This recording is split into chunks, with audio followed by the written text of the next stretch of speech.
Beans, they're good for your heart.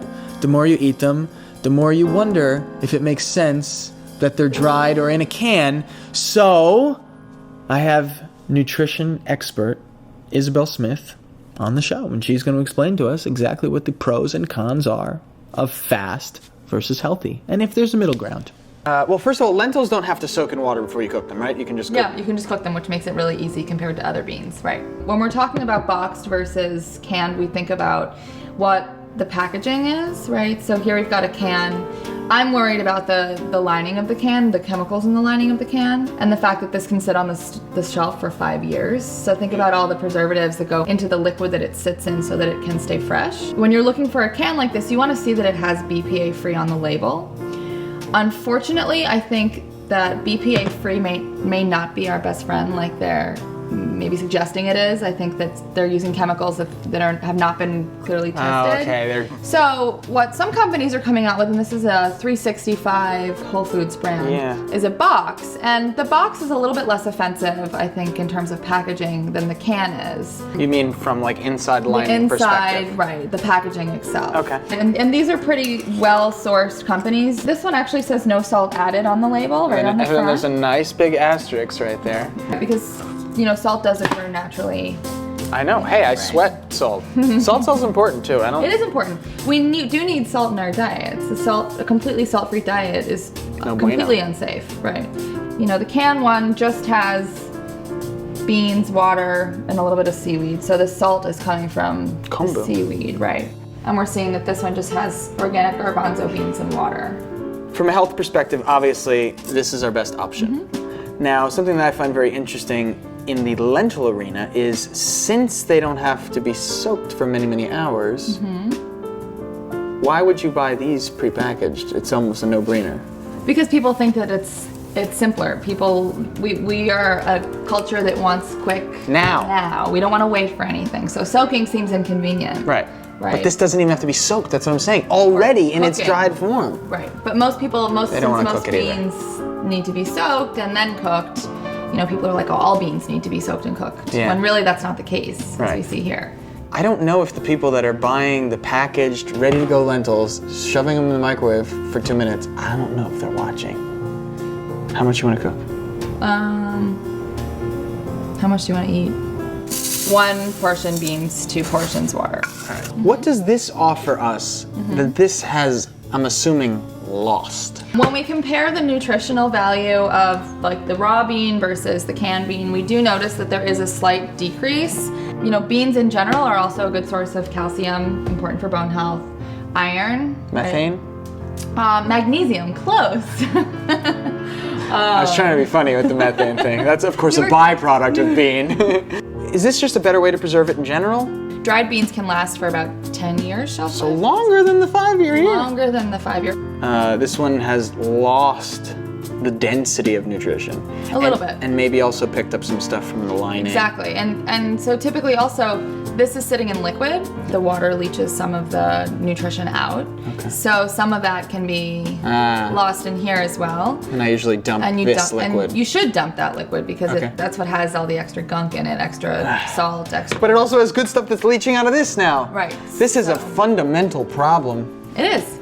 It is, and this is the most convenient option. So this is the option that everyone's going for.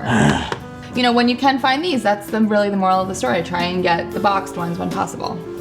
Okay, so it's basically not as good, better, best. There we go. That's what I think. Well, look how much they're expanding already. Yeah, look at that. Yeah. There's our lentils. Lentil. Yeah, what are they called in plural form? Lentils. Okay, so we have some celery there. We've got some parsley. We've got some Meyer lemon. I mean, is this okay to eat hot? It's delicious to eat hot, right? Yeah, absolutely. Absolutely, it'll be delicious. Should I heat these in there a little bit with that? Sure. You think they're gonna dispel too much water? No, I don't think so. I think that when we're still cooking the water off here. Okay. Salt and pepper and some seasoning for that. See how they're growing up this way? So if you kind of grab it up here and pull down. Oh my God, look at that, it's brilliant. Brilliant, this is great.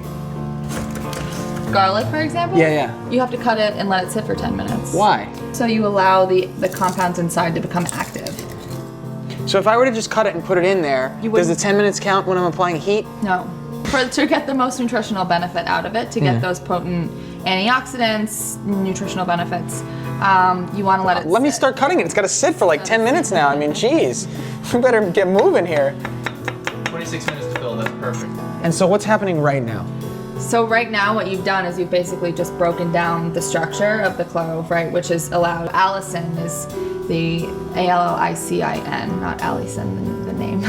Allicin, the compound, is what's becoming active, and it's the nutrient that you want, in addition to lots of other different nutrients in garlic. And does allicin, the compound, have anything to do with why these root vegetables are called alliums? Mm-hmm. It does? Yes. So they all Sounds have it. very similar. And after 10 minutes, and Miss Allison comes and everything, and then to apply heat.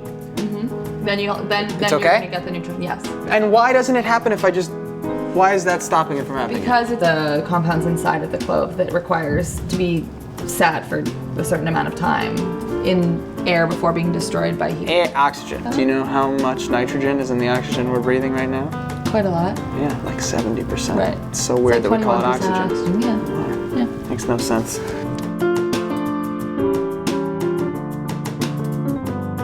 What can you tell me about my favorite oil in the world? It's very heart healthy, especially when it's cold pressed. I think this one was extra virgin.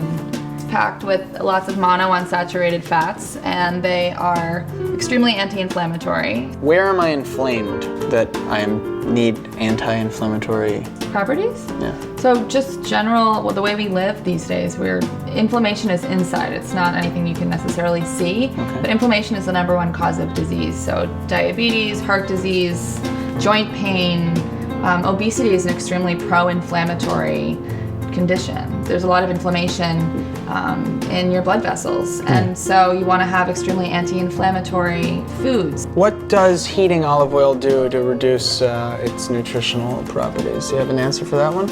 It depends on the oil. So we were talking about this earlier, but each oil has a different smoke point, right? You want to make sure you don't reach the smoke point, because then it's effectively burning.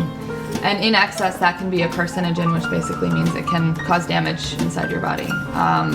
So you want to make sure that you are not, burnt oil, we were talking about this earlier as well. It has a smell, it has a color.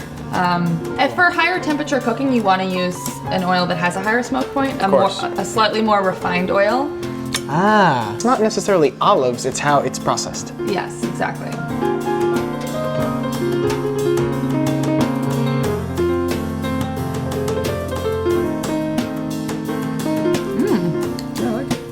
I'm gonna need some olive oil on mine. Really? And I want more lemon. Yeah, but it's good for you. It's anti-inflammatory. You're gonna be like, This is a quick pour. I'm gonna be be like- anti-inflamed by the time I leave here today. you're gonna disappear. So I love the tanginess of the Meyer lemon. It's great. I think it goes really well with the sort of like, can I say pastiness of lentils? Because that's kind of what They're firm, but there's like a little pastiness around them. They're delicious. They're really filling and have a lot of flavor. I think the rosemary worked out really nicely in them. I completely agree, and it's so easy to just put it on. It was 15 minutes. It would be great cold as well. You could serve it with a nice meat dish for like a very hearty meal. It'd be great. Or you could just... Eat it by itself. Well, thank you for telling me all about legumes. Thank you for having me. This is great. Good. Let's cook a bird now. Okay.